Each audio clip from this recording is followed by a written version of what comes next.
To Smooth Talk. And as always, we want to start today's video by thanking our sponsors, and that includes Steve from Sedalia Showcase. Steve gives out Showcase magazines to over 14,000 homes and businesses. He also helps us tremendously. Yeah, does a great job. You might be seeing us in there soon. If you need to get a hold of Steve for any advertising reasons, please contact him at 816-448-1474, and that's Steve at Showcase Sedalia. And we also want to give a quick shout out to Bob and Amy at Forever 10 Gaming. We just want to thank them very much. They were our very first sponsor. We don't forget you. Like I say, please contact them at Forever 10 Gaming for all of your playing cards, your mats, boxes, everything. They've got it all, guys. It's amazing. But like I say, we just want to thank Bob and Amy at Forever 10 Gaming. You can reach them at 660-851-2201. And then we also want to thank Brian at GNC Sedalia and GNC Osage Beach. If you want to come here to Sedalia, you can reach me and John at Sedalia store at 660-826-7003. Or if you're in the Osage Beach area, reach Brian or Christian at 573-302-7415. And we're going to go ahead and just get right into this. Man, we've got a good guest today. We want to welcome on Derek Gehlken. Hey, all right. Thanks for coming on, bud. Appreciate the invite. Yeah, man. How you doing? Doing all right? Hanging in there. There you go. All right. Yeah, well, yeah. I got to talk into that. You want it right dead center. Right in there. This stuff is tricky. We're working on, and another thing is we're actually working on getting new mics. Yes, that's coming soon, guys. Like I say, please just bear with us. Like I say, we're still in the poverty stages. We haven't really gotten out of that yet, but we're trying. We're getting there. Like I say, slowly but surely. Like I say, it'll get there. So Derek, fisherman, Part-time. Part-time angler. Well, part-time. Well, how about this? Tell us a little bit about yourself. All right. Well, I am Derek Gehlken, 23, born and raised in Sedalia, Missouri, and I like to catch bass. So, primarily bass. Do you do all kinds of fishing or just bass fishing mainly? Mainly bass fishing. I dabble with a little bit of crappie, bluegill, catfish here and there, but yes, mainly bass fishing. I gotcha. Now, do you mainly fish for sport or do you fish, to catch and eat too? With bass, I only fish for sport. There you go. If you catch and cook bass, people will hate you. Yeah, that's exactly right. Exactly right. I'm going to go right into the question I have on my mind. Okay? So, if you catch, let's say, a record break or something of the sort, a good one, and it stays alive. Like I know some boats have it where they can keep the fish. Well. Yep. So if you go and weigh it and it's a record or if it's a good one, whatever, are you allowed just to like throw it back in, or do you have to does it have to die? So I think nowadays with the level of taxidermy and everything, and so to legally have a record, you have to have it weighed, measured by the Missouri Conservation Department. So I would try to keep that fish alive as long as possible. Now, if they want to go ahead and keep it, that's totally up to them. But honestly, I would take the picture, take the weight, take the measurement, throw it right back in the water. Yeah, because even nowadays, that's basically how they do a lot of taxidermy. Yep. Especially with records and things like that. Because you don't even have to have the real fish on you. Exactly. Nowadays, it's all just pictures and, like I said, the weight. Which is such a unique thing for fishing in general. You know what I mean? Because what else can you really do that with? Right. As far as in the taxidermy aspect, It's not like shooting a deer. You can't get that deer back. No. You think of deer and turkey. Preserving all these big fish, as rare as they come, it's the least we can do. Right. And that's what's awesome, because like that, it's only going to breed and spawn for more. You hope and pray. Right. All right, we hope monsters are going to spawn more monsters, Not catfish. Good Lord. My goodness. Yeah. They're bigger than people think. Oh, yeah. I can only imagine the size of some of them catfish here at the lake. In all reality. Human size. Oh, yeah. Have you ever noodled? I have not. Would I ever? No. No, I wouldn't either. I would not. Terrified. Because I always hear that snapping turtle. You put your arm in, you get snapping turtle. Oh, yeah. That would be my luck. Yeah. Losing a finger first time out. Oh, exactly. Either that or get bit by a poison. Well, and watching a lot of that noodling and stuff like that, a lot of what I'm going to say, quote unquote, real noodling isn't actually done with your arms. It's done with your legs, because they're in beaver holes. So they have to, and they're under the water. So it's you have to get really down deep in there. And a lot of times the only way you can do it is to get your legs back in there to get in deep enough. Well, then again, it's not even you're really trying to catch them. You're almost wanting it to literally hit you. Yeah, I mean, yeah, it's almost you're baiting it to try to like fight you or bite Yes. you and things like that, you know. You are trapping it in its hole, and the only way is out is biting your leg. Oh yeah, I mean, and they'll chase it. You know, I mean, that's the thing. It's like it might escape out of the hole, and they'll chase it down to a shallower part of the stream to try and catch it there. It's wild watching some of that stuff. So yeah. Anyway, I'll stay on land or in the boat. Yeah. So Steve from Showcase, one of our sponsors, he had actually 2 questions for you. Okay. The first one was, have you ever used an Alabama rig? Have I ever used an Alabama rig? No. Okay. So he showed me it. It's like one of those 6 umbrella. It's insane. Yes. Yeah. So he was just like, I guess they're illegal in competition though. Yep. But he was curious about that. And then he wanted to know, when is the spawn? So, spawn. So you might have to explain what the spawn is to people too. Well, especially for here in Missouri. Yep. So if you don't know what the spawn is, it's essentially mating season for bass. The females make their beds, lay their eggs, and then the male bass will come and protect the nest until the eggs hatch. So around, I would say, depending on how warm the year is, beginning of April, late April, partially into May would be around here in Missouri, definitely. So you can definitely tell the spawn just by, if you look up close towards the bank, there is a big indication is there's a circle of rocks that have been formed, and that's where that female has literally went up in shallow water, banded with her tail, and that's going to be their bed. Oh, I got you. So then once she lays the egg, male bass, usually probably half the size, if that. So the females are the big ones. Females are the big ones. Oh. Yes. So when you see giant 6, 7, 8 pounders caught, those are mainly females. Wow. Yeah. So you'll get your little 1.5, 2 pound male bass protecting that bed 24/7. And when I say protecting it, anything that goes near that bed, that bass is eating. Yeah. It's either eating it, or what is crazy is they won't actually attack it. They will nip it with its mouth and then displace it somewhere else and then swim directly right back to the bed. Oh, so they don't waste any time. They're just no time at all. Wow. And they will continue to do that. You Now, can actually, yeah, go ahead. Is that like, can you poach those bass? Like, I mean, per se, like if you know that they're bedding there and that bass is guarding it, I guess you really wouldn't want to, for the fact that you want more bass. Right.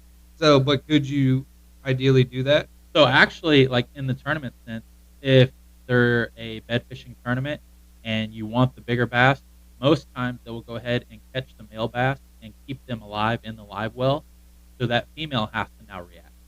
So that male bass is not continuously taking the lure and putting it somewhere else. Because they will do that. They will legit pick up your lure and go spit it out. Wow. Which, I mean, I guess, in a kind of a weird way, I mean, it does make sense. I mean, it makes total sense. But, like, talking about how, like, it's going to eat anything and everything that's coming closer. It's like, you can see that by the baits. Oh, yeah. That are coming out. I mean, because you've got an array of Gehlken baits that you brought with you today. They look amazing, too. Which, I mean, all these soft plastics, I mean, are just, absolutely beautiful and gorgeous. And, I mean, for a fish you would think would be very enticing. Right. You know what I mean? Because especially, like, with the action of it in the water is insane. That's what's awesome about these Gehlken baits.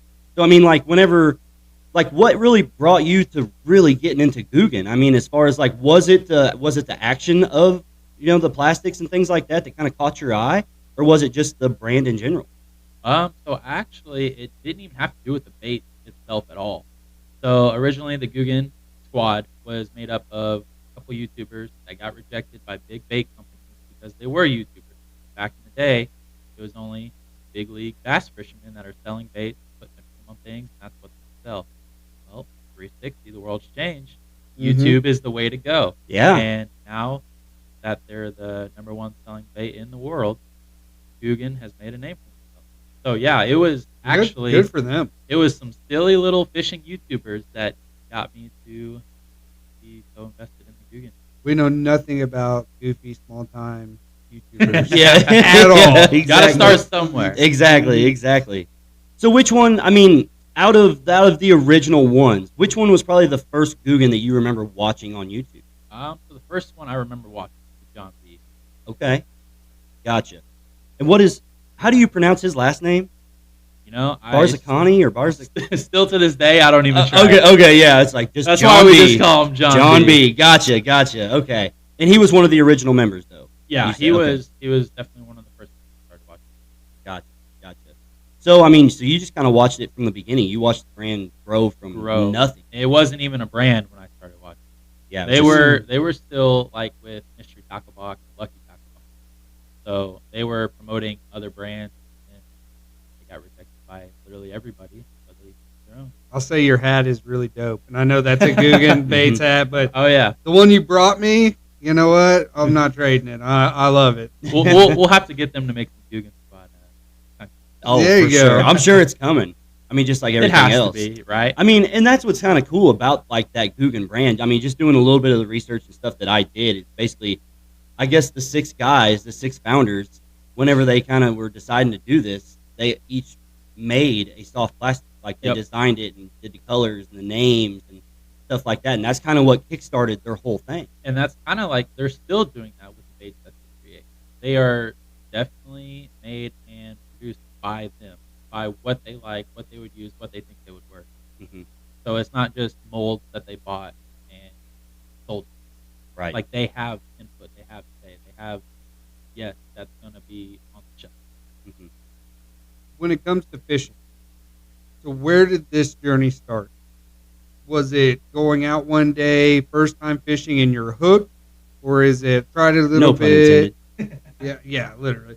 Or is it you just did it over time, got with a friend years later, and then bam, now you love it. So actually, I think last recorded picture of the day, I was probably like 3 years old fishing. So yeah, I started when I was very young. I'd like to thank my grandpa to get me started out fishing. I was probably 7 or 8 when I finally just had a rod and a reel and just wanted to do it all on my own. Do you remember your very first rod and reel? It was probably one little Like a Mickey Mouse press button Spider-Man pulls. I Well, think of that's course, honestly yeah. what it was. What you remember your first catch? Definitely a bluegill. I would. So this is how I kind of had a knack for fishing. I knew I was somewhat decent at it.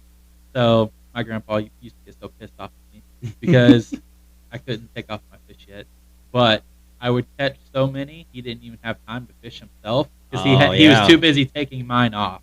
Yeah. So that's one of the first memories I had of catching fish. Which, I mean, I think that is the best part about catching fish is when you can get on them and you start slaying them. There's not much of a better feeling than that. No, you know? And those are also the days that will get you in trouble later on in life. Oh, yeah. Oh, for sure. I mean, because that feeling is what's addictive. You know, I remember one of the first times like going fishing with my dad, going to Lake the Ozark, and we were crappie fishing. My dad is a crappie fisher. He'll fish for bass, but that's not really his forte. Accidentally caught one. Exactly. But it's one of those like going down there, and I remember like one of the first times going with him, and then like catching your limit, and like it happened within like 40 minutes. Oh, it'll happen quick. So fast, and I was just like, oh wow, you know, I'm like, man, I'm full, and Dad's like, you're catching them, cull them.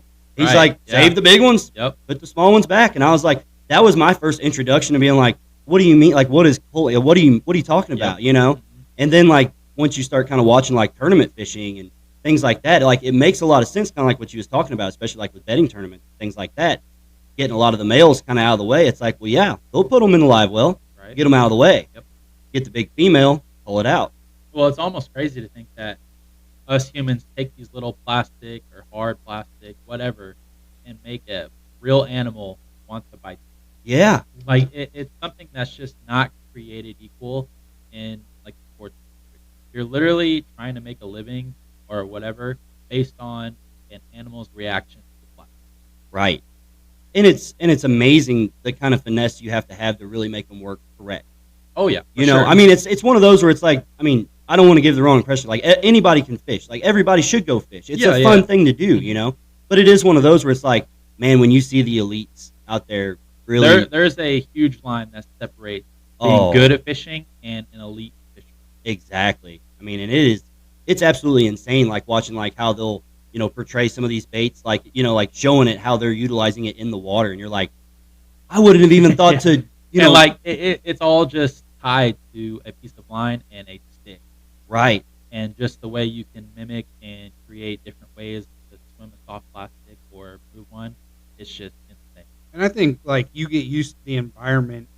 Like for me, the first time I went fishing was with my dad. Or I said that wrong. It was with my uncle. He was a bluegill fisherman, and he took me down to the creek a lot, and I'd fish down there. But when I got kind of into fishing was with my dad because we had a pond and we'd go bass fishing. And just like that, he had, I think it was a 9-pound bass that was mounted on the wall. And I mean, so every time I'd go out, I'd be like, oh, wouldn't it be cool to see one of those? Wouldn't it be great to see that? And I would go out there, and over time, let's say a couple months, and then the next year, I'm like, I always found that this pond, if it would rain, not hard, but I mean just nice little rain where it's still kind of, the dew's still outside, a little cloudy, that was the bread and butter. I would beg him. I'd be like, let us go fishing today. That pond is cooking. And I'd go out there, and I would have just a little yellow tassel on my on my thing. And I honest to God had no idea what I was doing. I was just like, but I had a rhythm. Like, you have to have patience. You have to have patience. But he would be on one side of the pond, and there's just one particular day, and it just barely started sprinkling. And I think I caught 6 in a row. And he was so, like Taylor said, he got a little mad. More because he's like, what are you using? What's that? You know what I mean? He's just like, show me what you're using. I'll try it out. And he just wasn't getting bites. But he got me back later on because we go crappie fishing. And like you said, the movement is totally different for crappie fishing. I couldn't feel the bite. So he's just sitting there bringing them. And I'm sitting there getting sticks, logs, yanking it, thinking I got it. Because, I guess you have to like. Good old tree pounder. Yeah, because exactly. I would jerk that pole being like, that's it, And I could never, I suck at crappie. It's to this day, it just angers me to even think about it. Yeah. Mm-hmm. Well, and like talking about like the, like finesse of utilizing the baits, things like that. It's amazing how far it's come as far as like just with the rod, and the line that you use to make certain baits do what they need to do. And I think that's like a big misconception with a lot, especially, and I know it was for me, because I wouldn't even think about what rod I was using, and I'd be trying to throw something, and I wouldn't catch anything. Super tiny. Exactly, and it's not working, and I didn't know why. Well, that's like a lot of people just don't. That goes back to what makes a professional. Like, it's all the way down to literally the diameter of the line that you use. If you're using a heavier line, it's going to sink back. If you're using a lighter line, it's going to float. Right. Using a heavy rod, you're not going to be able to throw 1/16-ounce bait. Yeah. And then there's like the difference in like the monofilament, mono braid, fluorocarbon. Yeah. Yeah. Exactly. I always like putting a little tiny piece of weight on mine too. I always just felt like it was better. Got to get it in their face. Got to get it down there. Got to let them know it's there. I don't know, but I have no idea how to fish other than just cast and go. But it's really fascinating. Now, how many states up to this point have you actually? How many fished in? Fished in, I probably want to say 4. So 4? Texas, Florida, Wisconsin, Missouri, if you count. So yeah, 4. Do you think Missouri's the best? For bass fishing, it's got to go down to Texas and Florida. Where'd you go in Texas? In Texas, it was near San Antonio, so really far down south. But no, it wasn't no Lake Fork. Gotcha. I mean, so like talking like bass fishing. Now, where do you primarily fish at, as far as like here in the States? So I'm a big time pond hopper. So I'll ask for permission from almost literally anybody just to see, like, you never know. Right. Oh, exactly. So you might as well just go try to fish it. Well, and a lot of those farm ponds like that, like, they'll be stocked. That will hold the big bass. Oh, for sure. Just especially if it's never been touched or fished, like, you're gonna guarantee or some if big there's bass. Tons of cattle and stuff in there too. Yeah. The one that me and my dad went to, just in particular, I remember somebody's like, "There's a big bass." And people had been after it for about a month, so we went out there one day, and I got a bite, and I mean, this sucker was fighting, and I'm thinking to myself, "I got it. I got it. I know it isn't a log. I know this one's coming home with me." And to this day, the image is stuck in my head because as I'm reeling it in, I remember its mouth came out of the water. And I'm like, there it is. And I watched it go, choop, and it cut my line. And it happened. So And fast. I you just want to talk about a day going to shit? oh, that was it. That afternoon, because I guess it was hungry, 7-pound bass. Somebody caught it. The next person that like came in after us, because then we're like, well, let's go back out there. Because I convinced him. You know, we were out there in the morning. I was like, I want to go back. And the guy had it in the bucket. You know, and it's so funny how that will happen because it's funny that you say that because the very first memory that I have of fishing was actually I was down at the lake with my dad and we was down there at somebody's lake house and we were dock fishing. And it was kind of one of those like everybody, you know, all the grown-ups and stuff, they were just drinking beer, hanging out, having a good time. I'm like one of the only kids, you know. I'm just like, all right. Well, I remember they had like a little, you know, it was like a Mickey Mouse pole or, you know, a child's fishing setup. Right. And they're like, here. And like, I think they might have had like a fake worm or something, you know. They're like, here, just play around, you know. They didn't think I was going to catch anything, you know. And so anyways, I'm just out there kind of doing my thing. And of course, I'm young enough. I don't know what I'm doing, but I kind of know how to like throw it out there, how to reel it back. Well, anyways, I actually caught a fish. And like all of a sudden, I mean, just it took off. Oh, the drag is just going crazy. Well, my dad saw it. He's like, "Oh, now," and he walked over there, and I'm little, and I'm fighting it. And it's just bending the pole like crazy. And my dad's looking. He's like, start reeling." So I'm fighting and I'm reeling, and it's just overpowering it like crazy. But I'm finally kind of getting it to come back in. About that time, my dad and his buddy Steve, they see the fish in the water, immediately grab the pole out of my hand, line snap. Damn. They could see it, and they're like, it was a monster. And that's mainly when that line is going to snap, is right when you see it or right at. Exactly. It seems like that happens every time. It's just where all your tension is built up and where the excitement really is. You know, it's like, and that gets you more hooked. Oh, it does. It gets you more hooked than actually reeling one in, just for the fact that it's like, oh, now I want it. Now I want it. And then, like, once you start to get more experience with it, once you kind of figure out what works, what you can and can't do, it makes it a lot, I wouldn't say a lot easier, but a lot more enjoyable. Right. Now, like, kind of getting it back to, like, the younger years, and, you know, kind of starting off with fishing and stuff, you say, like, your grandpa was kind of he was the man. He was the man. Is he kind of the one that really just kind of taught you the ways and kind of taught you the basics, I would say? Yeah, or, definitely, you know? definitely the basics. He wasn't, like, a big-time bass fisherman. He was the crappie guy, which I feel like all the older type fellas, crappie or bluegill or whatever they can eat. Right? Exactly, yeah. But what tastes good. Yeah. Or hell, whatever they can fry up. It doesn't even matter if it tastes good. Exactly. Yeah. But no, he wasn't really a big-time bass fisherman. So he had given me one of his spinning rods and reels. So that's kind of what I started out with. It was literally a micro light fishing rod. Mm-hmm. So you could tie a half-ounce washer on the end of it. That's like it's bent. Mm-hmm. So that was my first bass fishing rod. So if you can imagine, every single fish I was catching, you thought was a monster. Felt like a tank. Oh, exactly. Felt like a tank. Yeah. So hell, we're gonna start giving little kids micro light rods because every single fish is gonna feel like a good one.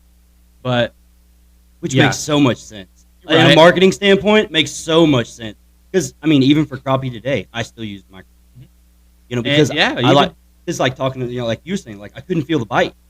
Well, I mean, if you're using a medium rod or a stiff rod for some reason, it's like that can happen. Yeah, you got to feel that. You know, it's like that's why you see a lot of these crappie guys, especially in these tournament stuff nowadays, using like 11, 12 foot long rods and stuff, like reaching way out there to kind of get to them. It's like, wow, that's crazy. You know? Yeah, I've seen some of those rods. There's no way you're casting. So, no. It's literally just jigging up and down. Exactly. But yeah, back to that. So Grandpa wasn't a big bass fisherman. I kind of took the reins on that. I don't exactly remember where that point in time started as to why I mainly fished for bass, but it just stuck with me, and that's just been since then. I feel like bass is just the most competitive. Maybe I'm crazy when I say that. I know that everybody's going to have their opinion, but even for me, it's like that's what I fell in love with. And I had, like I said, bluegill, crappie, and bass. And I feel like, I guess I never fell in love with catfishing just for the fact that I'd seen like catfish ponds. Yeah. where people, they actually breed them to eat them. And I was just like, well, that kind of took the fun out of that for me compared to actually going out and finding a wild one. Plus, when it comes to bass, I don't know what the biggest one you've caught, but it's like that. And I don't know what the world record is. I should look that up. But it is one of those where it's actually 25 pounds. 25. 25-pound bass. That was the world record? World record. Where was that taken at? I want to say Japan. Really? Yeah. I mean, that's a monster. Yeah, you want to talk about not even looking like a bass anymore. Smallmouth bass? No, largemouth. It was a large.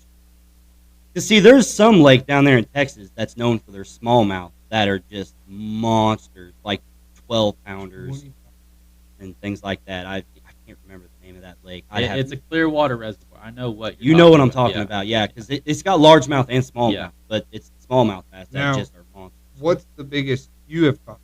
Biggest I've caught was 7 pounds. That's still. So if you can imagine a 25-pounder, that's just. Well, that's what I'm saying. It's like I just told you that story about the 7-pound that I saw, and I was just like, oh man. And like even the difference between let's just say a 5-pound to a 7-pound bass. Oh, pounds on fish, it makes them look huge. Right. And massive. Makes them look massive. And from a 7, let's say a 10-pound bass, you're doubling the size of that. Oh yeah. Oh, I couldn't even imagine 25-pound fish. Well, the pulling like it that, in, trying to pull it in. Oh, I guarantee you, they did not think they had a bass. There's no way. No. You think you're hooked into a carp, freaking hell, sturgeon, something, a shark. Because that's the thing is that they pull harder than people realize. Just they do. Bass. Yeah. It's like they are very strong fish. All right, so I have to ask this. So what? Because I know my very first runnings with a bait casting reel was a disaster very quickly, and I thought I was going to be the man at it. Of course, I was watching, like the Kevin Van Dams, things like that. I was like, all right, yeah, I can. I can do this. It's all right. Yeah, it's like, oh, that's pretty easy. Yeah, no problem. Keep your finger on the line. Oh, exactly. I mean, immediately, just rat's nest. And I was like, oh, no. And I'm just sitting there cutting line, and Dad's looking at me. He's like, how'd that go? I'm like, don't worry about it. It's you're like, learning. Exactly. So what'd you think whenever you first kind of got into that? Or do you do a lot of bait casting style fishing? Is that your bass fishing? Well, like I said, my first combo was a spinning setup. I threw spinning setups all the way up until I was like 16, 17, where I could buy my own bait caster. Mm-hmm. So I knew it was going to be difficult. My dad had always thrown bait casters, so I kind of seen what he was doing and everything else. But the first time I ever threw a bait caster, it wasn't even into water.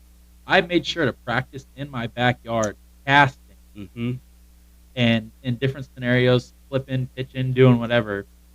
Made sure I was ready for the water because I knew first time I ever bird nest or lost a lure because of the bait caster, I was done with it. So I made sure to somewhat know what I was doing.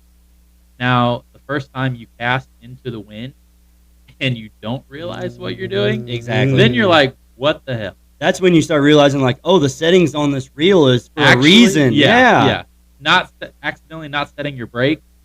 And most people don't even know there's a brake system on a bait caster. Right. Yeah. Yeah. So you want to talk about slinging it out there and not really getting far, but all your line is spooled up? Yeah, that's not set. I just like dressing the part. I'm just here to look pretty. It does not matter what it is. Hey, that's fishing too. Well, yeah, man. You gotta look good doing it. Well, let me ask you this: so on a boat, now I know a lot of people have their tackle boxes and stuff, and on the vest, I want a vest. If I go fishing, I'm gonna have a vest. Like I said, I get engulfed into the part. Okay. So how much of that is really relevant? Did they actually use a lot of stuff on there? I know the tackle box is, but tell me a little bit about that. So I think the vest, I would almost look at, once again, your older class fishermen. I feel like that's probably not something you would see anybody wearing unless you're like fishing for trout, which their lures are literally like hair. Mm-hmm. So it's just a hair and a hook. So you can keep a whole bunch of that on you. Oh, okay. If you try to lug around even like 3 packs of baits, you're like crap off. So yeah, I mean, if you want to wear a vest, I think you'd look the part. Well, thank you. Vest and sun hat. Maybe get you some waders too. Oh, there you go. I need some of those long boots. I'm gonna I want the long boots. I want the overalls. I want the hot guy summer shorts. Right up there in a vest, and I'm I'm happy. Tan line, And you gotta be prepared for those. Like, okay, so how often do you get sunburned? Indoor, when you take the shades off, you go, oh no, I didn't actually, I have that happen to me literally this Sunday. I had a short sleeve shirt on, and instantly forearm burnt, back of the neck is burnt, and that'll be my tan line for the year. Right. Yeah. You can progressively see them get darker based on what you're wearing. Yeah, exactly. It's like it's not a burn. It's a tan. Yeah. It's the And beginning actually, of a like tan. when you wear performance stuff like this, you'll actually have tan on your hand. Well, I bet you have to remember sunscreen. What's the boat get up? When you're getting on your boat, what's your checklist that you know you need? No, I need definitely the motor first of all, battery. Well, that's good. Mhm. Yeah. Can never go without a net because the first time you don't have one, you're gonna need it. Just bring the net, rod, tackle, and preferably a nice drink to sip on. That's about necessity. Now, are you one of those guys that figures all that the night before and then heads no. out early? No, it's- I'm planning this days. Oh, in days in Days. advance. Well, Attaboy, actually, yeah. I'm to the point where I just stay ready at all times. I figured as much. Now, being that you say you go to a lot of ponds and things like that, are you bank fishing primarily on a lot of that, or are you taking the boat out quite a bit? On bigger bodies of water, I guess it'd be considered lake. I'm definitely taking the boat out. Okay. Like your regular farm pond. It's What okay to kind walk. of boat do you have? So usually it's just like a little 12, 16-foot John boat, strap a yeah. trolling motor. Hey, man, ain't nothing wrong with that. What's And up? that's the thing. It's like it's already out there on the lake, so there's no point in me hauling it anywhere. Oh, So nice. it's just right there, ready to use. But yeah, if you're gonna fish some farm ponds, I would definitely suggest walking the bank. I mean, unless it's a big body of water, then you might be able to experiment with float action. But Right. Well, and bank fishing is so much fun, but man, it can and be that's the thing. I feel like you need to learn how to bank fish before you fish on a boat. 100%. Because fishing out there on a boat, you're not just reeling it in. You're fishing at depth. You're fishing different structure, and you're fishing a whole different way because you're not reeling it into the bank. You're Yep. reeling it from the bank.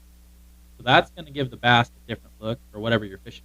Now, have you Exactly. ever fell out of the boat? I have not yet. Knock on wood. Okay. Yeah, I was gonna say maybe you had a big one, and is it in competition?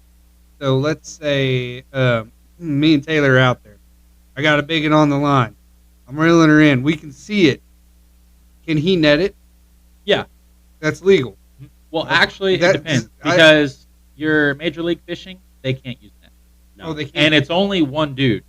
and it so- it can't touch the boat either, right? Or Once you bring it over the side of the boat, if the fish hits the deck or anything, you get a 2-minute. Yeah, Oh, Yeah. why? Well, now why is that? Probably just for like keeping the fish safe. keeping the fish healthy. You don't want to hurt the fish. Yeah. Okay. You don't want dudes boat flipping a 4-pounder and it just falls off and flopping around the boat. It doesn't look good. Yeah. Mhm. For people. Yeah, and it's also one of the things too where I've even noticed they can't oh, here's the fish and then just throw it back in the water either. Yeah, no. No, it has to be It's over gotta the be- side of the boat. Yep. Huh. Yeah. Oh yeah, they've changed a lot of that stuff. I mean, from back in the day. and I'm sure with animal activists and Yeah. everything along and that's fine. I mean, look, they've got it down to a program and that works and that's awesome. But I just didn't know. I didn't know if nets were illegal Now, as far your as amateur tournaments, I'm sure they don't mind you having a net. I'm sure in the professional, they probably wish they had a net at times too. Oh, 100%. But yeah, I don't know where they draw the line with having a net versus not having a net. Now, what's the craziest thing you've reeled in that you probably didn't expect? I was bass fishing one time, farm pond, middle of summer. So, I mean, you want to talk about dog days. 99 degrees, not catching anything, no wind. You're just out there praying for a bite. Got the sun hat You on. got your sun hat on. Forgot your sunscreen, so you're already mad about that. But so I was reeling in my bait, and it was probably 2 feet away from the bank. And you want to talk about the scariest moment of your life when fishing is when a fish hits it at the bank, right at your feet. Oh So- yeah. So this wasn't a bass. This ended up being a 25-pound catfish Ooh. that hit it right at the bank. Oh wow. And you want to talk about a shock. Yeah, right because you're there. you're probably thinking, oh, I'm getting ready to just get my lure up to cast. Oh yeah, Again. you're already in the motion of okay, where am I casting next? You're Right. not looking at the water. You're not even looking at your reel. You're just staring off into space. Okay, one more crank, it's up, cast out again. Yep. And you just hear the boom right on the bank, and it's like, so yeah, it was pretty crazy. Yeah, ended up being a 25-pound channel cat. Wow. Yep. Now, did you reel it in? I mean, you caught it. Oh yeah. Oh, okay. Now, did you like cook, or did you like clean? Do you use any of it for like yourself, or are you just catch and release? Mainly catch and release. If I ever want to keep some fish, I'm only keeping them.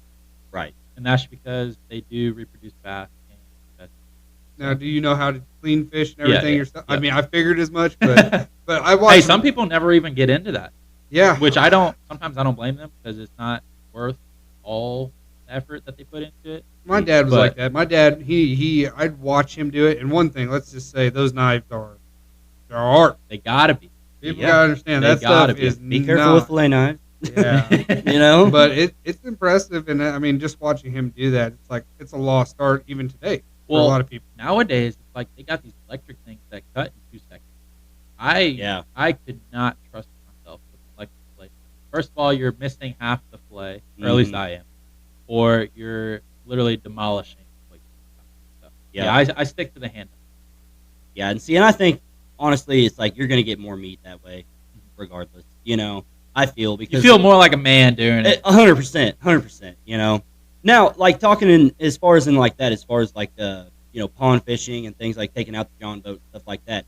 Now, I'm sure do you mess with any electronics at all as far as when it comes to fishing? I mean, I personally have not. No. And say, what do you? I mean, you're just kind of old school in it, just kind of getting around it, just hitting different spots as quick as you can, or what? Well, I feel like I'm to the point where I can go out on any single condition or type day, understand the body of water, understand what I'm looking at and where they should be. Right. Now, does this work out 100% of the time? No. But does that work out with professional anglers at the same time? No. But once you get to that level of understanding, like, okay, this bass should be here on this day, or it should be over there on this time day. So I feel like I'm to that point just from learning, watching, fishing, all of them. Right. Now, are you wanting to, like, as far as in this aspect, with gathering all this information over the time, really, like, putting in the work with studying this craft? I mean, because it's a craft, it's an art form, it's, it's a sport, it's everything. I mean, for the mental side of it, how much do you focus on the physical side of it as well? Because, I mean, it can be physically demanding out there, for sure, because you are facing the elements and things like that. So how does that all kind of play in factor? So I've never really stood out there on a boat for 8-10+ hours like these tournament guys. But I don't know. I'm in it for the long haul. If I want to fish for 24 hours straight, I'm going to do it. Right. It holds a huge spot in my heart. It's literally the number one thing I do. I like to do. So it's kind of just like everybody's number one hobby. That's what they're going to do, and that's what they're going to try to be good at.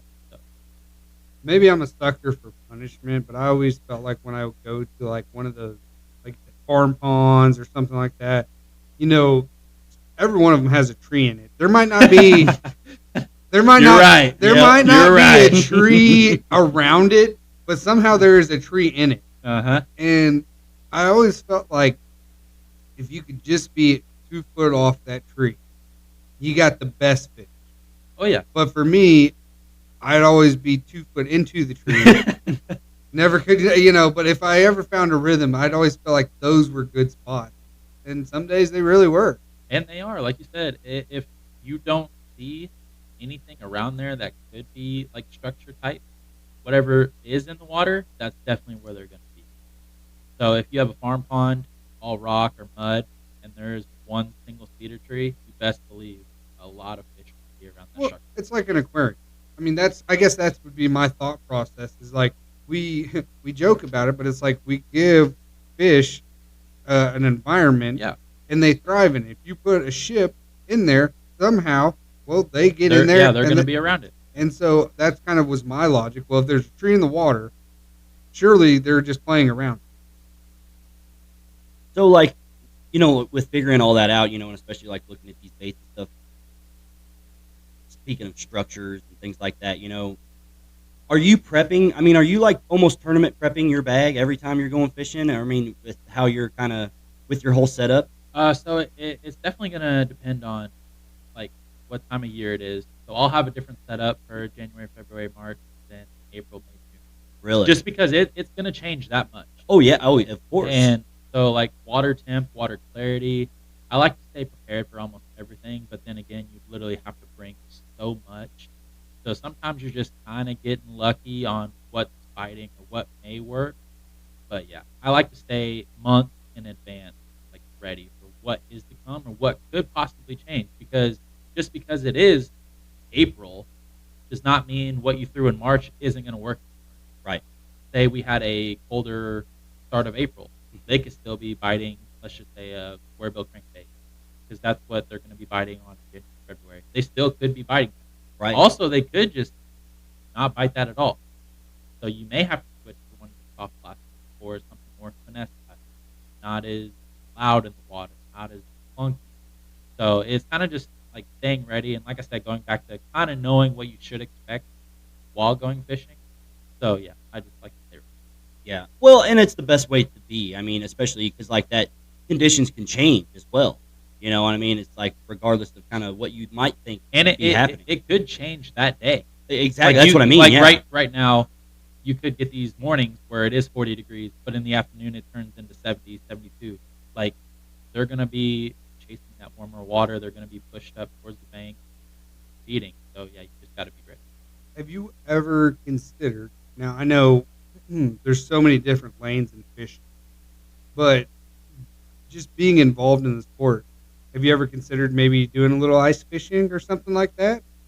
You know, I wouldn't mind ice fishing. It's just Missouri never has Well, good yeah. enough ice to do Yeah. that. But yeah, if I were ever to go up north on like a whatever trip you want to go on, I would. Yeah. I mean, it looks like a lot of fun. I mean, Yeah, well, that's know. another thing that could be really hard. Oh, I could only imagine. You're only fishing in however big of a hole you make. Yeah, and- exactly. And you're only going down. It's not like you can cast or do anything like that. Well, I watched a documentary. I got on a big kick about the people of Siberia because that's where I'm going to move to if things go bad. Remote podcast. Yeah, Yeah. I'm going out Yeah, there. yeah. But it was actually, to be completely honest with you, one of the most interesting things that I found about watching the culture up there, because they do have cities, but there's also a lot of small towns and stuff. Well, the towns, when the obviously the ponds are usually always frozen over. Well, at the beginning of the season, they go out, they drill holes, they put nets underneath the water, and then they just slowly drag it. It's a whole process. It's amazing to watch. But they do it basically through 4 holes. That's it. They drill them, drag the net across, and then they slowly have to bring it all up.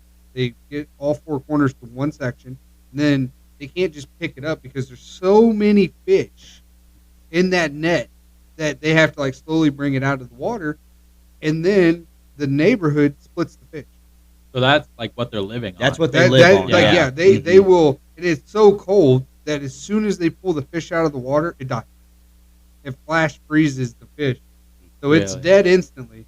And then they just have a pile of it. So they do it 1 or 2 times or whatever, and then once they get enough fish, yeah, they're whatever families. Let's say there's 10, 15 families, but it is a neighborhood. It is a lot of people That's kind of participating. crazy. Especially if you have to feed that many people. Like you're basing your life on some ice. Oh, but Yeah. and it's amazing. Like they pull out tons. It's insane. And then basically they just get baskets, like you think, and then they go back home and they can basically just open something up, set it outside, and the fish is fine. It's frozen. It's not going bad anytime soon. Yeah. But I just found that like tremendously. But it's crazy. Fascinating. Yeah, it's crazy to think about all the different ways to catch fish, even in that aspect. I can only imagine trying to fish for your life. Like, yeah, like if that's what you're eating, like that would be. Well, the other thing I pulled from that too is just how good of nutrients fish carry. Mhm. Obviously, we know they carry omega-3s, but we're looking at the protein source of these too. Like you said, they're living off of this food source. And I mean, if you look at most of the world, how much of it is fish? How much of it do we? I mean, we usually talk about cattle and like world population as far as meat versus people, but when we think about fish, just standard fish. It's like I don't think we actually use that resource as much as we should, at No. least here. And I think that should probably be in the Midwest or something like that. Fishing. Oh, yeah. And I mean, it's amazing. Fishing is everywhere. I mean, it's, you know what I mean? It really is. I feel, you know, to me, it almost doesn't even matter where you're at. Like No, you can literally You know do what I it mean? legit anywhere. yeah, I mean, it's like, seems like there's always ponds or lakes, you know, and things like Creeks, that. anything. Yeah, you know, and that's what's fun because anybody can do it, you know, and it's relatively cheap. That is the nice thing about it. It's very not, true. you know, you can invest as much as you want to into it. That's up to you, but it's like the relative cost of it isn't that crazy. Right. You know, you could go to Walmart and get you an old Zebco 33, you Yeah, know, I rod and mean- reel setup that's got a little tackle box that's got some jigs and stuff in there. I'll say I was there today, and they actually make kits now for like specific type fish. So like if you want to go catch bluegill, like they give you a kit to go catch bluegill. Yeah. If you want a bass, go catch bass. And see, and that's awesome, you know, especially for what's available in today's market, you know, and especially like looking at the Guggen baits that you brought today, you know. Now, like speaking of the Guggen baits, let's talk about the 10K bundle now. Okay. You know, Okay. all right. So let's kind of get into this now. What enticed you to, you know, click on the 10K bundle? Because as we were kind of talking, there was only, well, you thought maybe one, but I guess there was two. Yep. There was two. There was two available. So first, tell us about the 10K bundle. So, God, this was literally just a random night. I was scrolling through the Gehlken Squad website, and I had originally came up on a $1,000 bundle, and the description was it was $1,000. You get $1,500 worth of stuff. Okay, that's a pretty good deal. And then kept scrolling, and then it said Gehlken Squad $10,000 bundle, and I sat there and looked at it. I'm like, $10,000. Yeah, that's a lot of money. Would I spend that on fishing stuff anyway? Probably. You're right. Not all at once, hopefully. But yeah, so like I said, I had started watching the Gehlken Squad before they were even Gehlken. So I looked at it as I'm gonna try to meet like my idols, like the dudes who kept me going fishing, the dudes who give me these ideas to go out and try and do this stuff. And so, like I said, I didn't want to buy it just to see how much $10,000 of baits would get me. I wanted to like actually meet these guys that I looked up to. You wanted the experience. I want the experience. Like I couldn't like probably go out and meet these guys any other way. So it's like that's just kind of one thing I was looking forward to, actually getting to talk. Well, and that's a great way to do it. I mean, because that's going to get your foot in the door because that's what's going to catch their eye. Oh yeah, You know what I Yeah. mean? Because like that, you might, you know, maybe $1,000 bundle might catch somebody's eye. You know, and, they'd be like, and, "Hey, like you I don't know." even know how many of those sold. I'm sure there was probably a lot more $1,000 bundles sold. Oh, for sure, for sure. But it's even like kind of like, you know, watching the videos and stuff, you know, that you've been on with some of those guys. It's like, man, you know, it caught them all off guard. They're like, we didn't think anybody's going to do this. Yeah, no, You know? And still to this day, I don't think they even knew that the $10,000 bundle was a thing until both of them were bought. Right. Hmm. I wonder, did they ever tell you, it's like, do you know how quickly they were bought to get, like, as far apart they were? Or like, I want to say within the first 24 hours because one of the members posted, Wow. posted it on their story saying that the people who buy it, we're gonna fly them down and fish with them, do a whole like Guggen week type thing. So that first person who bought it already had their bundle. So once he posted that, I had bought the second one, and probably within a couple hours or so, he posted on his story saying that I bought it. wow. So yeah, I would say it was less than 24 hours. Man, had that promotion, I mean, was it that new? I don't even think it was advertised. Really? It was Okay. one of those things that was just on the website with a big question mark on it, and I just so happened to do it. Just like an exclusive membership kind of deal? I mean, was Like- it open to anybody? I mean, Open to anybody. really? Yep. Wow, because that's what I was kind of wondering. I'm like, I wonder if you had to be like a pro member or something like that, you know? And you fished with. Did you get to go fishing with them, or was it? That's going to be hopefully this upcoming. Going to Okay. go down to probably I would say Texas is where they're originated from. So I would say go down to Texas for a week, fish with them, and kind of hang out with them. But you did get to go to Nebraska and I hang out did- with Andrew. That's I did, cool. I did go to Nebraska. I did go to Florida as well. Hang out Yes. with Jiggin and Yappy. Yeah. Yeah, which is Yeah. awesome, you know? That's And so the, cool. the crazy part is most people they don't know Jigging with Jordan until you tell them what he does, and he's actually the diving dude on Facebook finding treasure. Yep. So now if you guys see his videos, yeah, that's the guy I hung out with. Oh, there you go. Man, that's so cool. That's one thing I'm not about. All right. Diving? Oh, no. No, I wouldn't do it either. I've done, he offered it. Ooh. He's like, would you want to come down and dive? I was like, ooh. I did sketchy. an anchor dive. I believe it was, and it was a while back. It might have been crazy how you get your numbers confused as you get older. But I think to be modest, I'd say it was 30 foot down. It might have been 40, but I can't remember. I know that that's a long way in water. Yeah, it's a lot longer. Like, and here's the thing: I did it at a lake, so yeah. Like, let me tell you, there's different levels. You go down and you go, oh, it got cold. And then you get a little bit farther and go, oh, it got really cold. And you're not like, and I'm an open eye water swimmer, so it's like that. It's like you ain't seeing nothing. And about that time, I'm like, yeah, this ain't for me. Yeah, that Nessie's gonna get me if I stay down here. Oh yeah, you know that. And I would say I don't have many fears in my life. Like, I've jumped out of planes, I've done the stuff. You know what I mean? But open water. If I don't see land, I'm out. That freaks me out. Well, it's not even like you can see like 10 feet ahead of you. It's probably 2 or 3 foot visibility. You probably can't even see your hand at that depth. So it's like. Well, let me ask you this: how strong of a swimmer are you? Can you swim? Yeah. Oh, I can swim. Yeah. I can swim. Right. It's like I was gonna say. It's like, are you the guy that's like, no, I can't swim. I'm out here. You know, whatever. No, I wouldn't do that. I am the captain of my boat. I go down with my boat. I don't get in the water without it. It's like, I get it. Yeah, that is. So kind of switching gears here just a little bit, because like that, we're going to have you back on after your Texas trip because we want to talk to you about that and catch up a little bit more on that too. But for just a little bit, I actually want to talk to you about something different than fishing. Okay. You're into racing. I am into racing. All right. Big time. I can see that. Big time. Now, I see you're a late model kind of guy. Yeah. So what got you into that? I mean, where'd that come from? So actually, my dad was a race car driver back in the day. Really? Yeah, he used to drive a modified street stock, and What was your dad's name? Dustin Gehlken. Dustin Gehlken. Where did he race at?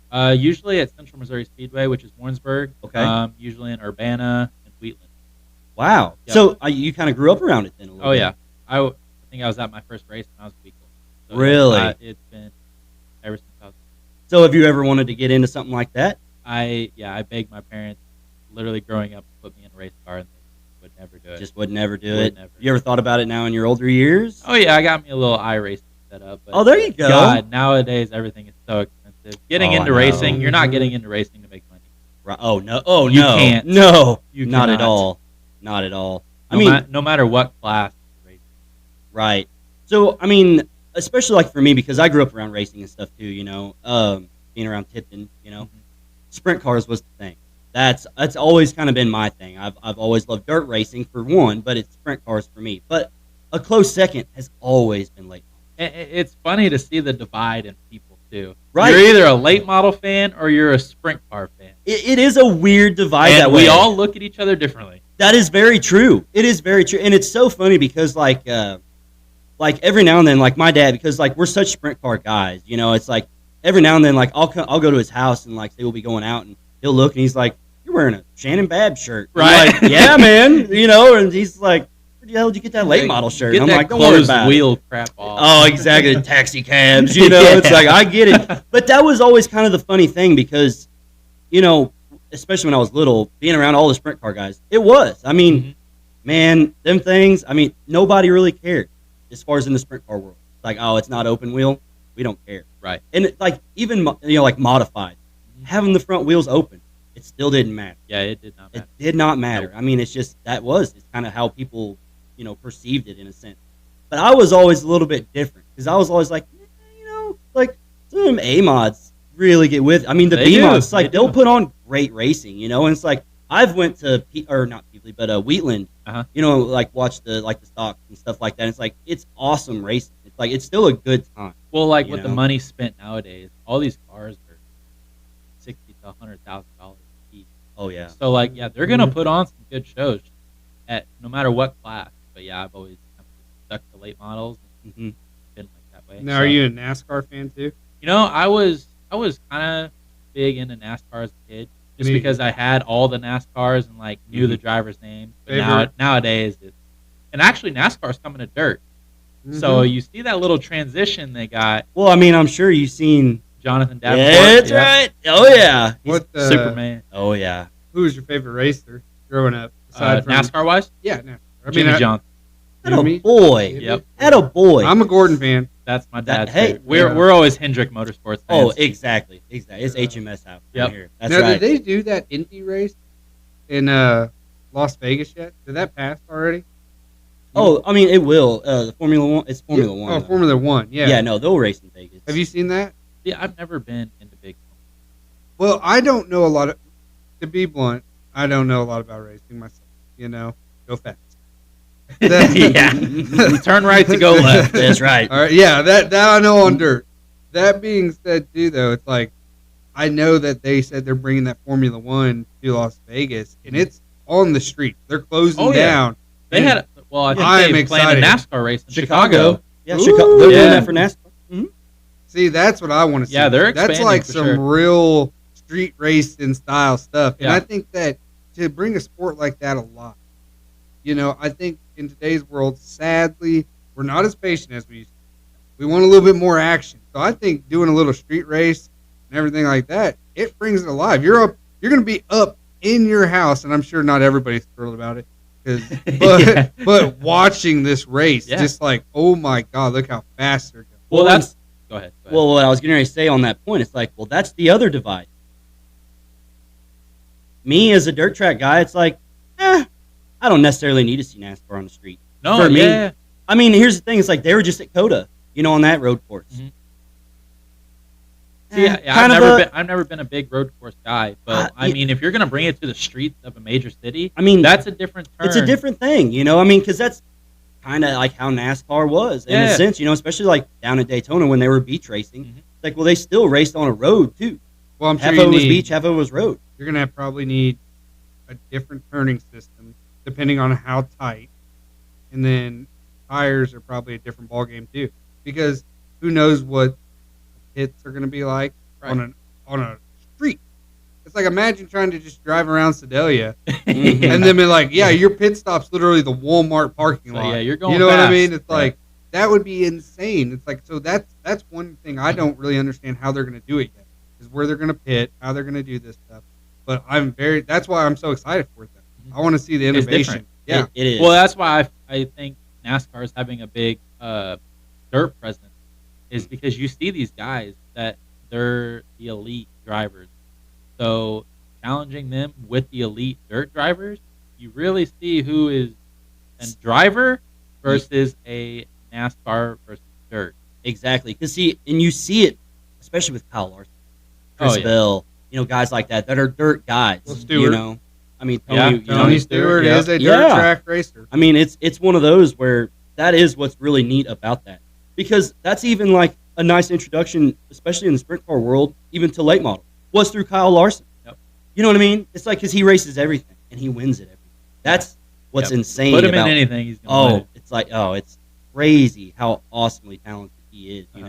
But and now having like Jonathan Davenport, racing the trucks, I guess, at Eldora.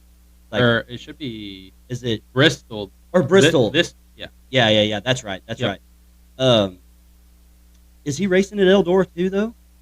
Or I don't. I have a feeling if he does well at Bristol Dirt, he's going to race Eldora and probably Knoxville. See, me and Dad was kind of talking about that, and I always thought what would be really cool is way back in the day. I don't know if you remember this. Prelude to the Dream. Yeah, that's right. Yes, exactly. See, dirt guys know. Yep.